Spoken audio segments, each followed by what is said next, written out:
I'm Vicky Roy, speech-language pathologist and co-owner of Dynamic Therapy Specialist.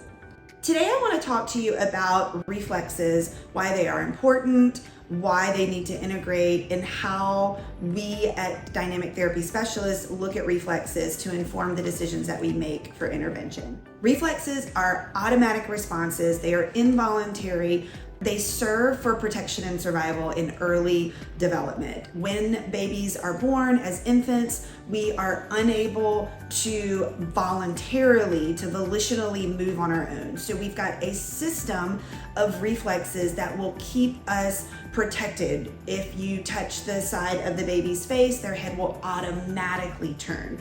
If a baby hears a noise, the sound signals, the head turns, and the baby automatically goes into reflexive movements. So reflexes are the foundation of learning. They are the foundation of growth and development. The brain's primary responsibilities in the early months of life is to protect, to keep us protected and for us to survive. So we've got early reflexes, which are going to be all about keeping you alive. You've got breathing and your heart beating and all of those things. Then it moves into the brain wants you have to regulate your own temperature. You have to do satiation or like hunger, be able to get through those. So in the first several days of life, that's what we're focusing on. And then over the course of the weeks, reflexes will spur on motor development, because the ultimate way for us to protect and to survive is to get upright. So we've got a system of reflexes that is going to spur on motor development. Initially, these responses are going to be from the brainstem. Something is going to trigger them, and then a specific motor response is going to happen. So for instance, with asymmetrical tonic neck, I hear something as a baby, my head automatically turns and my body automatically goes into a very specific motor pattern. I hear, my head turns, my arms and legs extend in a very specific way. Eventually, this is going to help the infant to figure out that they can start to reach and then turn over and crawl and eventually get us upright. There is all kinds of reflexes. For instance, you touch the baby's hand at about 4 months of age, and the baby automatically goes into hands grasp. We like to say, oh, look, it's so sweet, the baby's holding my hand. The baby is not doing that on purpose. It is an involuntary response that is going to then spur on development. It is important for reflexes to integrate over time. What that means is that they are available in the beginning for protection and survival, and as the baby grows and develops, the reflexes they're not going to inhibit. They don't go away. They integrate into the system to be able to be available for later higher order thinking. It is the reason why in early development, infants sleep a lot, because it's exhausting to be an infant. And then at about 4 months of age, when we've got some of the things necessary to keep you alive, like breathing and your heart beating and your temperature regulated, and you're starting to get your sleep-wake cycles, that's when you start to see the first smile from babies, where babies start to engage. Then you should start seeing some motor development, all of which is going to be spurred on by reflex development. And as these reflexes develop over time, eventually they're going to integrate. You should not be able to stimulate a reflex as easily later at 18 months, at 24 months, especially at 5 and 6, as you are able to do that in early development. Why is it important for reflexes to integrate? It's important for reflexes to integrate over the first 2 years of life to support higher order thinking. Things that are reflexive eventually should turn into automatic responses. So for instance, when you are standing up, when you are giving a presentation or just standing up and talking, you should not have to think about your balance. You should not have to think about being able to stay upright. Those behaviors, those responses should now be automatic. It should be coming from the brainstem. You shouldn't have to be using the front part of your brain, the thinking part of your brain, in order to do things like keep your balance. When I'm sitting in this chair, I should not have to be thinking about my posture. I should not have to be thinking about not falling over. But balance is a pretty complex skill. In order to be able to do that, actually lots of things are happening. There are lots of reflexive responses of your body that are allowing you to stay upright without having to think about it. What happens when reflexes don't integrate? And so in our clinic, we will see it for the most part in kids who are then struggling with learning, because the way that brain prioritizes things in early development is, at first, the brain's number one priority is protection and survival. The brain wants to keep the baby alive, wants the baby to survive. As reflexes are helping with motor development, the goal is to get you upright. We have to deal with gravity. And so the brain's priority in those first couple of years of life is to get you upright and able to keep your balance without having to fall over, but also without having to think about it.